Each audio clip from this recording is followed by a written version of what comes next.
На граѓаните не им е јасно како од денес ЕВН им ја пресметува и наплаќа потрошената струја.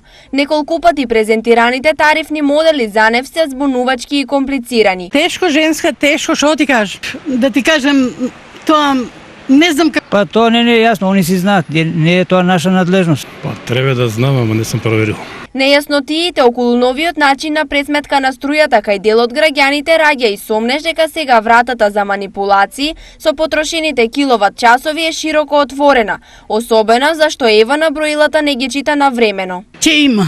Од кај да знаем ја колку сум потрошила, тие таму колку ми пишеле, тоа никој не може да го знае. Мислам дека треба да има. Почнуваат да ги менјат саатите, а народот не го знае тоа како е, што е работа. Нема да има. Од друга страна, од регулаторна се категорични дека сите можности за манипулации со сметките за електрична енергија се целосно исклучени. Ке се направи притисок врз ЕВН да ги чита броилата на 30 дена. Ако читањето е на подолг период, во тој случај ќе се зголеми границата на потрошени киловати во блокот. Велат од регулаторната комисија за енергетика.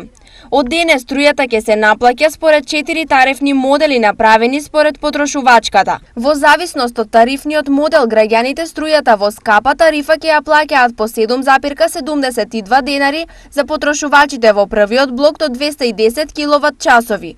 Потрошеното во вториот блок ќе биде со цена од 8,08 денари, третиот блок ќе има цена од 8,65, а најмногу 17,47 денари за киловат час ќе плаќаат оние кои трошат над 1050 киловати месечно.